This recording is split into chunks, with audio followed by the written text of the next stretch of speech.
الحمدللہ رب العالمین والعاقبۃ للمتقین والصلاة والسلام علی سید الانبیاء والمرسلین ربی یسر ولا تعسر وتمم بالخیر وبک نستعین صلی اللہ تعالی علی النبی الامی وآلہ وصحابہ وبارک وسلم۔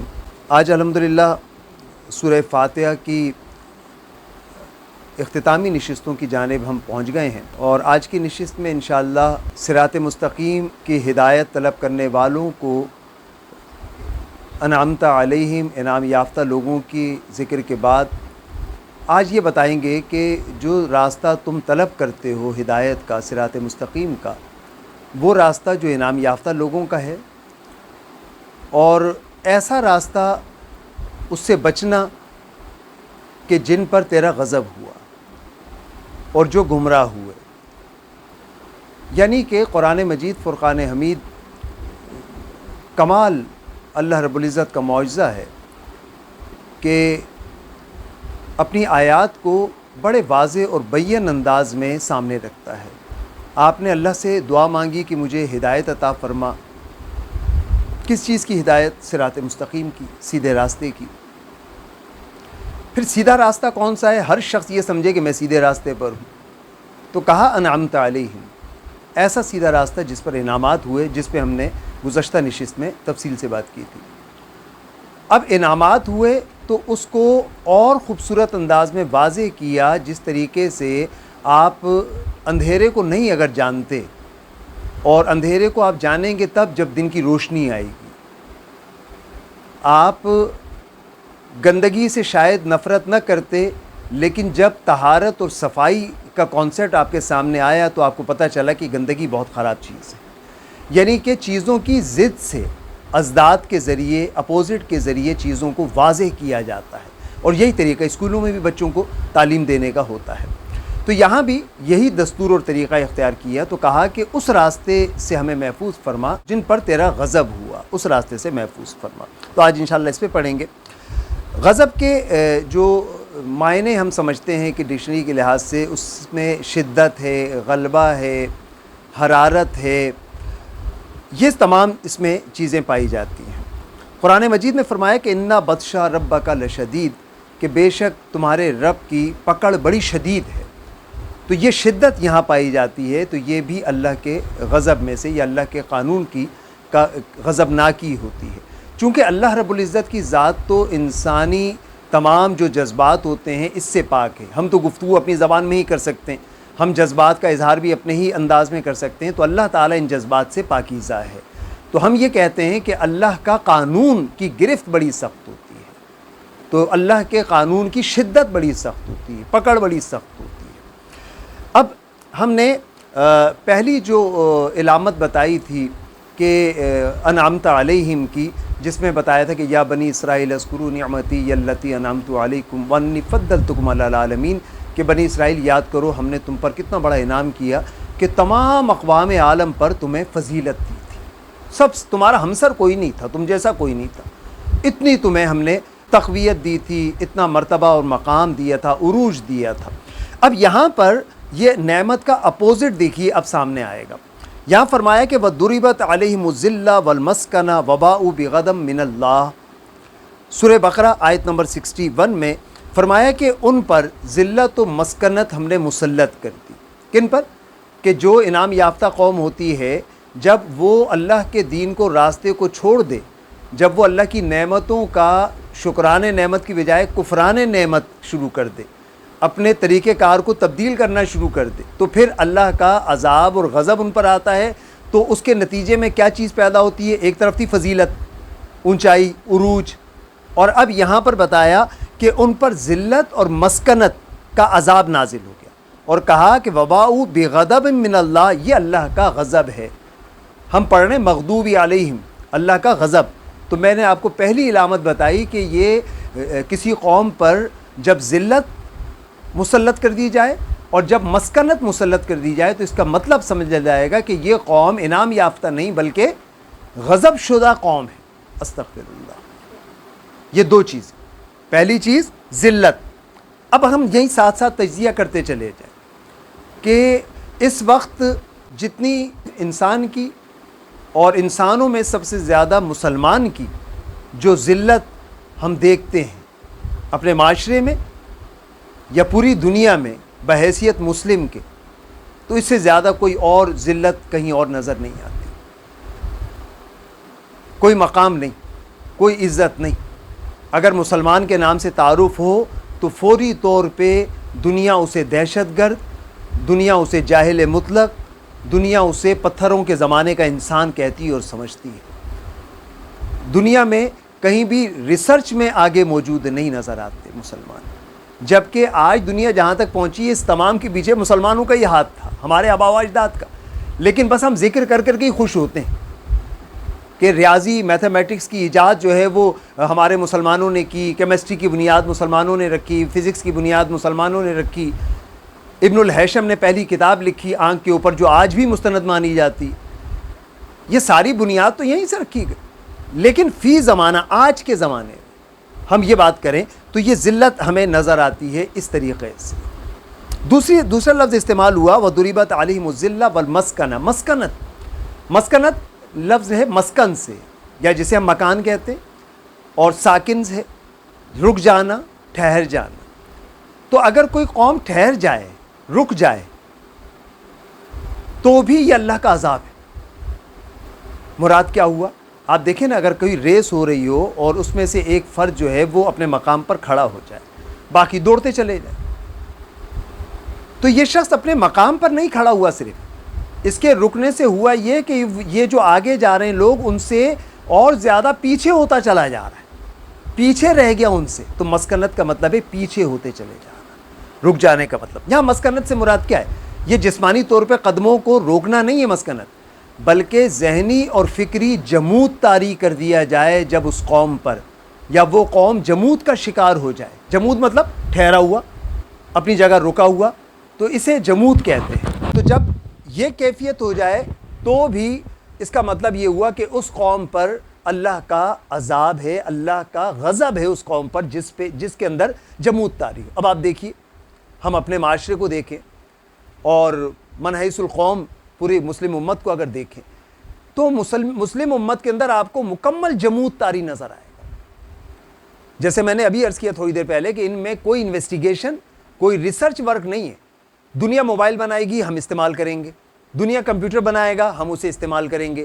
دنیا تمام چیزیں ایجاد کرے گی، ہم اسے صرف استعمال کریں گے. خود ہمارے اندر یہ چیزیں نہیں، یا ان صلاحیتوں کو بعض طاقتیں پروانی نہیں چڑھنے دیتی. ایسا نہیں ہے، کہیں نہ کہیں یقیناً انفرادی طور پہ یہ صلاحیتیں موجود بھی ہیں، لیکن چونکہ پروانی نہیں چڑھنے دیا جا رہا، تو اس کا مطلب ہے کہ یہ خدا کے غضب میں سے ہوتا ہے جب کوئی قوم رک جائے کسی مقام. آپ اگر ممکن ہے یہ سمجھیں کہ جو غیر مسلم ایجادات کر رہے ہیں تو کیا وہ انعام یافتہ لوگ ہیں، یہ بھی بات ذہن میں آ سکتی کہ وہ تو بہت آگے جا رہے ہیں. تو اس کا واضح جواب یہ کہ انعام یافتہ اقوام کے لیے پہلی شرط ہوتی ہے ایمان کا ہونا. یہ ذہن میں رکھا جائے. ہاں، اگر وہ ایمان والے نہیں ہیں تو عقل کی بنیاد پر جو کچھ انہوں نے حاصل کیا ہے، اللہ کے قانون کے مطابق جو جد و جہد کرے گا اس دنیا میں جسمانی طور پہ، جو عقلی طور پر جتنی جد و جہد اور ریسرچ کرے گا، اسے اللہ کے قانون کے مطابق دنیا میں وہ تمام چیزیں حاصل ہوں گی جو اس کا وہ حقدار ہوتا ہے. چاہے آپ چائنا کو دیکھ لیں یا دیگر ممالک کو دیکھ لیں کہ جو بھی اپنی فیلڈ میں اخلاص کے ساتھ، چاہے بغیر ایمان کے لیکن دیانتداری سے، آپ دیکھ لیں دیانتداری بھی وہاں پائی جاتی، ایمانداری وہاں پائی جائے گی.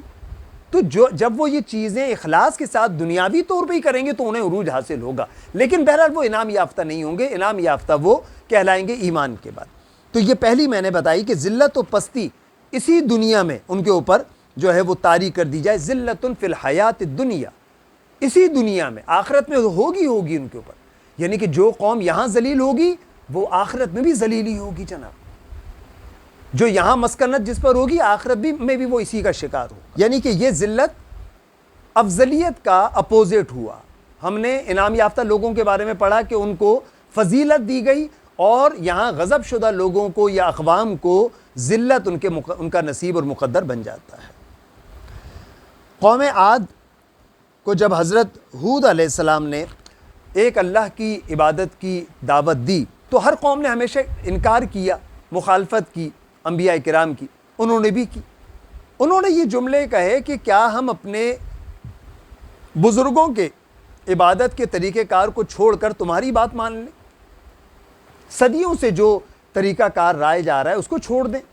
تو یہاں پر انہوں نے دلیل صرف یہ دی کہ چونکہ ہم یہ کام اس لیے کر رہے ہیں کہ تمام وہ پیچھے سے چلا ہوا آ رہا ہے، تو یہ بھی دلیل بہت بھونڈی قسم کی دلیل کہلاتی ہے، کوئی عقلی دلیل یہ نہیں ہے۔ فرمایا کہ قد وقع علیکم من ربکم رجس و غضب، تو فرمایا کہ اسی لیے تم پر اللہ کا غضب نازل ہوا ہے۔ یہ جملے جو میں ابھی آیت پڑھی، یہ پچھلے جو پوائنٹ میں آپ کے سامنے رکھ رہا تھا ذلت اور مسکنت والا، اسی کا حصہ کہلائے گا کہ حضرت ہود علیہ السلام کی قوم نے بھی، قوم عاد بھی یہی اس کے اندر تھا، اس کے اندر وہاں رکاوٹ آ گئی، ذہنی فکری جمود آ گیا، اپنے نبی کی بات کو اس لیے رد کیا کہ نہیں، ہم جس چیز پر ہیں اسی پر قائم رہیں۔ تبدیلی لینے کا اثر ان کے اندر مادہ موجود نہ ہو، اگر قبول کرنے کی صلاحیت نہ ہو، تو اس کا مطلب ہے کہ وہ بھی غضب شدہ قوم ہوتی ہے۔ اسی طریقے سے ایک اور ہم نے علامت بتائی تھی وَأَلَّفَ بَيْنَ قُلُوبِكُمْ، انعام یافتہ لوگوں کی، کہ انعام یافتہ جو اقوام ہوتی ہیں وہ گروہوں میں اور فرقوں میں تقسیم نہیں ہوتی، بلکہ ان کے دل جڑے ہوئے ہوتے ہیں، آپس میں ایک دوسرے سے محبت کر رہے ہوتے ہیں۔ اور جو غضب شدہ قومیں ہوتی ہیں وہ ایک دوسرے سے محبت نہیں کر رہی ہوتی، ان کے دل جڑے ہوئے نہیں ہوتے۔ اگر اوپر سے سرسری طور پہ وہ ملتے بھی ہوں، جیسے آج ہمارے ہاں پورا معاشرہ دیکھ لیں آپ جہاں 4 آدمی بیٹھے ہوں، ہنس کے باتیں کر رہے ہوں گے، ایک ان میں سے اٹھ کے صرف پانی پینے کے لیے چلا جائے تو جو پیچھے 3 ہوتے ہیں وہ اس چوتھے کے بارے میں بات کر رہے ہوتے ہیں۔ آپ اور میں، ہم سب یہ مشاہدہ کرتے ہیں روز۔ اور اگر وہ چوتھا پانی پی کر آ جائے اور اب ان میں سے کوئی اور چلا جائے تو اب جو گیا تھا، جو پہلے اس گفتگو میں شامل تھا، اس کے بارے میں یہ 4 باتیں کر رہے ہیں۔ استغفر اللہ، یہ بہت زیادہ ہے کہ خوف آتا ہے، اور ہم سب اس کا شکار ہو گئے۔ تو میں یہ کہہ رہا تھا کہ دل جڑے ہوئے ہوتے ہیں۔ وَالرُّحَمَاءُ بَيْنَهُمْ، علامت بتائی کہ ایمان والے آپس میں بڑے رحم دل ہوتے ہیں، ریشم کی طرح ایک دوسرے سے محبت کر رہے ہوتے ہیں، ایک دوسرے کے لیے ایثار، قربانی کر رہے ہوتے ہیں اور جتاتے نہیں ہیں۔ وَأَشِدَّةُ عَلَى الْكُفَّارِ، اور یہ سخت ہوتے ہیں کفار پر، غیروں پر سخت ہوتے ہیں۔ تو یہاں اس کے اپوزٹ، اس کی ضد میں جو بات آج میں ابھی بتا رہا ہوں آپ کو، غضب شدہ اقوام کی، ان کے اندر کیا کیفیت ہوتی ہے۔ فرمایا وَمَن يَقْتُلْ مُؤْمِنًا مُتَعَمِّدًا فَجَزَاؤُهُ جَهَنَّمَ خَالِدًا فِيهَا وَغَضِبَ اللَّهُ عَلَيْهِ وَلَعَنَهُ وَأَعَدَّ لَهُ عَذَابًا عَظِيمًا، کہا کہ اگر کوئی جان بوجھ کر کسی مومن کو قتل کرے تو اس کی جزا جہنم ہے، اس کا بدلہ اسے صرف جہنم ہے، اور جس میں وہ ہمیشہ رہے گا، خالدن فیہا، وغضب اللہ، اور یہ اللہ کا غضب ہے اس کے اوپر۔ اس کا مطلب ہے کہ جس معاشرے میں قتل ہوتے ہوں، مسلمان کو قتل کرتے ہوں، تو وہ مغضوب علیہم والی قوم کہلائے گی، وہ غضب شدہ قوم کہلائے گی۔ ہمارے معاشرے میں ہم نے یہ سارا کراچی اس طرح جلتا ہوا دیکھا، روز روڈوں پہ قتل ہوتے ہوئے دیکھیں، اور مسلمان کا گلا کاٹتا جا رہا ہے۔ تو یہ سارے میں نے دیکھیں، جتنی علامات ہم بتا رہے ہیں اور پڑھ رہے ہیں، یہ خوف آتا ہے کہ ہم انفرادی طور پہ یا اجتماعی طور پہ ہم انعام یافتہ اقوام میں شامل ہوتے ہیں یا غضب شدہ قوموں کے اندر شامل۔ اسی طرح غضب کے لیے ایک اور لفظ قرآن مجید میں سخط اللہ کا استعمال ہوا ہے۔ قرآن مجید کی ایک آیت کے اندر سورہ محمد میں ایک مقام پر بتایا کہ کچھ لوگ اس نوعیت کے ہوتے ہیں کہ جو اللہ نے نازل کیا اس پر ایمان لاتے ہیں اور پھر واپس قدموں پلٹ جاتے ہیں، یعنی کہ چھوڑ دیتے ہیں۔ ایک اس نوعیت کے لوگ، دوسرے جو اللہ نے نازل کیا اس پر ایمان لاتے ہیں لیکن کچھ حصہ اس میں سے قبول کرتے ہیں جو اللہ نے نازل کیا، اور کچھ حصہ وہ انسانوں کے بنائے ہوئے طریقے کار کے مطابق زندگی گزارنے کے لیے پسند کرتے ہیں، مکس آمیزش کرتے ہیں دونوں طرف سے۔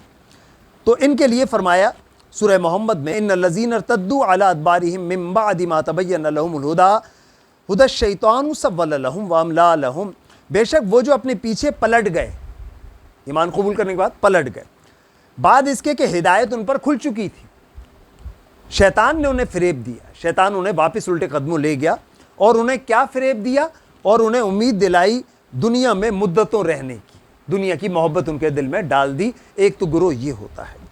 فرمایا ذالک بانہم قالوا للذین کرہوا ما نزل اللہ سنطیعکم فی بعض الامر، یہ اس لیے کہ انہوں نے کہا ان لوگوں سے کہ جنہوں نے اللہ کا اتارا ہوا جن کو ناپسند تھا، انہوں نے اس گروہ سے جو ایمان قبول کیا، ان مشرکوں نے ان کو کہا کہ ایک کام میں ہم تمہاری مانیں گے، کچھ کام ہم تمہاری مرضی سے کریں گے اور کچھ کام ہم یہاں سے کریں گے، آمیزش کریں گے، ملاوٹ کریں گے، اور اللہ ان کی چھپی ہوئی جانتا ہے۔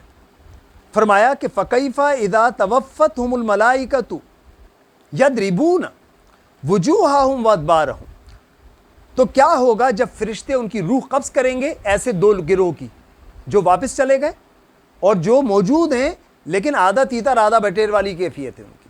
تو کہا کہ فرشتے ان کی روح قبض کریں گے ان کے منہ اور ان کی پیٹھوں پر مارتے ہوئے، موت کے وقت ان کو مارتے ہوئے ان کی روح قبض کی جائے گی۔ فرمایا ذالک بانہم اتبعوا، یہ اس لیے ہے کہ ما اسخط اللہ وکرہوا رضوانہ فاحبط اعمالہم، یہ اس لیے ایسی بات کہ تابع ہوئے جس میں اللہ کی ناراضگی تھی۔ تو یہ اسخطا کا جو لفظ ہے یہ غضب کے معنوں میں استعمال ہوا ہے، اس لیے میں نے یہ آیت یہاں پر ساتھ رکھی کہ یہ بھی ایک علامت اب دیکھنی ہم ڈھونڈیں گے کہ آدھا تیتر آدھا بٹیر والا اگر معاملہ ہے تو یہ بھی غضب شدہ قوم ہوگی۔ آج ہم دیکھتے ہیں تو ہم وضو کرتے ہیں قرآن کے مطابق، قرآن مجید میں حکم موجود ہے کہ ایسے وضو کرو۔ ہم نماز پڑھتے ہیں رسول اللہ صلی اللہ علیہ وآلہ وسلم کے طریقے کے مطابق۔ ہم نکاح کی تقریب بھی سنت کے مطابق کرتے ہیں اور قاضی صاحب آتے ہیں، خطبہ پڑھتے ہیں، قرآن کی آیات پڑھتے ہیں، یہ سارا کام ہوتا ہے۔ پھر نماز پڑھنے کے بعد ہم کیا کر رہے ہیں اس کا کوئی تعلق اللہ سے نہیں ہے۔ نکاح کی تقریب کے بعد پھر کیا ناچ گانا اور مخلوط محفل، خواتین اور مرد ایک ہال میں بیٹھے ہوئے اور کیمرے لگے ہوئے اور فحاشی، عریانی، بے حیائی، وہ صرف وہ حصہ تھا چھوٹا سا جو ہم نے اللہ سے لے لیا تھا، باقی حصہ ہم نے کہیں اور سے لیا ہے۔ جمعے کی نماز مسجد میں اللہ تعالیٰ کے حکم کے مطابق، باقی باہر آئے تو اپنا اس کا۔ تو ہم رمضان میں روزے رکھیں گے اور ٹی وی پہ جو ہے عامر لیاقت کو دیکھیں گے یا ناچ گانے اور فلمیں سب چلتی رہیں گی۔ ہم حج کرنے جائیں گے لیکن سود کھاتے رہیں گے، ہم رشوت لیتے رہیں گے، سود کا پیسہ بھی کھاتے رہیں گے۔ ظاہر ہے ہم تو سود کے حوالے سے تو پوری قوم ہی مجبور ہے اور اس مجبوری کی کیفیت میں بہرحال ہر شخص اس کا شکار ہے، لیکن جو جان بوجھ کے کر رہے ہیں ان کا بھی جب دل چاہتا ہے گوشت کھانے کا تو وہ حرام کا پیسہ جیب میں رکھ کے حلال گوشت ڈھونڈ رہے ہوتے ہیں۔ تو ہماری کیفیت یہ ہے، آمیزش، ملاوٹ، مکس۔ تو مجھے بتائیے کہ قرآن کی یہ آیتیں اور کس کے لیے اتری ہیں؟ تو یہ بھی غضب شدہ اقوام کہلائیں گی۔ آخری علامت کی طرف ہم چلتے ہیں۔ علامتیں بہت ساری ہیں لیکن جو چند میں نے بتائیں یہ ساری کی ساری ہو بہو پوری اترتی ہیں، اور بھی قرآن میں اللہ تعالی ہم سب کو توفیق دے تو خوب ریسرچ کریں اور پڑھتے چلے جائیں، جہاں جہاں غضب کا لفظ آئے قرآن میں اس آیت کو نکالتے چلے جائیے اور دیکھیں کہ کن پہ غضب کیا اللہ تعالیٰ، پھر اپنے آپ کو دیکھیں۔ قرآن آئینہ ہے دراصل، یہ ہمیں اپنے آپ کو دکھاتا ہے۔ معاشی نظام کے حوالے سے، معاشی نظام دنیا میں انتہائی اہمیت کا حامل، دنیا کو تبدیل کرنے کا وجہ، دنیا میں طبقات پیدا کرنے کا ذریعہ، دنیا میں ساری جنگوں کی وجہ معاشی نظام ہوتا ہے۔ جتنے طبقات پیدا ہوتے ہیں پیسے اور مال کی وجہ سے پیدا ہوتے ہیں، جتنا کچھ ہے ابتری خوشحالی وہ مال کی وجہ سے۔ اس کی بے انتہا اہمیت ہے اور قرآن نے بھی اس کو بہت اہمیت دی ہے۔ دیکھیں فرمایا کہ کلوا من طیبات، کھاؤ پاکیزہ رزق، ما رزقناکم، ہم نے تمہیں جو رزق دیا ہے، ولا تطغوا فیہ فیحل علیکم غضبی، اور ایسا طریقہ اختیار مت کرو کہ جس سے تقسیم رزق غیر متوازن ہو جائے۔ اللہ کے دیے ہوئے رزق میں سے کھاؤ حلال طریقے سے، طیب طریقے سے، لیکن ایسا طریقہ اختیار نہ کرو کہ پیسے کی جو تقسیم ہے، رزق کی جو تقسیم ہے، اس میں تم ڈنڈی مارو اور غلط کرو تو پھر تباہی اور بربادی ہوگی۔ تو فرمایا کہ اگر ایسا کیا جس نے تو اس صورت میں یحل علیکم غضبی، تو ان پر غضب نازل ہوگا، غضب نازل ہوگا۔ اور اسی طرح سورہ رحمان میں یہ فرمایا اللہ تطغوا فی المیزان، کہ میزان میں، ترازو میں ڈنڈی نہ مارو، ناپ تول میں کمی مت کرو۔ تو یہ تمام کی تمام جو اللہ تعالیٰ نے بتایا، تو آج پورے معاشرے میں ہمیں وہی نظر آتا ہے۔ تو جو ایسا کرے وہ غضب شدہ قوم کہلائے گی، غضب شدہ قوم کہلائے گی۔ تو اللہ تعالیٰ ہمیں انعام یافتہ لوگوں میں شامل ہونے کی توفیق عطا فرمائے۔ لیکن یہ صرف دعا کرنے سے یہ نتیجہ نہیں حاصل ہوگا، اس کے لیے بہت زیادہ محنت کرنی پڑے گی، اور وہ چیزیں جن میں ہم بے بس اپنے آپ کو محسوس کرتے ہیں، جیسے معاشی نظام ہے، سود کا معاملہ ہے، انفرادی طور پہ اگر اتنی طاقت نہیں ہے کہ ہم یہ سب کچھ چھوڑ دیں، تو ایسا بظاہر ممکن نہیں ہے جس طرح کا نظام زندگی موجود ہے۔ لیکن ہم اس میں رہتے ہوئے اس نظام سے اور اس حرام سے نفرت تو دل میں پیدا کر سکتے ہیں نا۔ ہم نفرت کا اگر اظہار بھی کرنا چھوڑ دیں تو پھر سوچئے کتنا بڑا المیہ ہوگا۔ ہم کم از کم نفرت کا اظہار تو کریں، اس پرندے کی طرح جو آزاد رہتا ہے، آزاد رہنا پسند کرتا ہے، لیکن اسے آپ پکڑ کے پنجرے میں ڈال دیں تو وہ اس قید میں نفرت کا اظہار کیسے کرے گا؟ اپنے آپ کو پنجرے کی دیواروں سے ٹکرا ٹکرا کے وہ نفرت کا اظہار تو کرے گا نا جناب، اسے کرنا چاہیے نا۔ ہم تو وہ نفرت کا اظہار بھی نہیں کر رہے نا، کہ اللہ تعالیٰ ہماری اس بات کو ہی قبول کر لے کہ ہاں یہ ایسے معاشرے میں، کفر کے معاشرے میں رہتا ہے، لیکن یہ تڑپتا رہتا ہے، یہ تڑپتا رہتا ہے کہ کاش میں اس معاشرے میں چلا جاؤں، یا معاشرے کو ایسا تبدیل کر دوں جہاں اللہ کا نظام۔ اللہ تعالیٰ ہمیں عمل کی توفیق عطا فرمائے۔ وآخر دعوانا ان الحمد للہ رب العالمین۔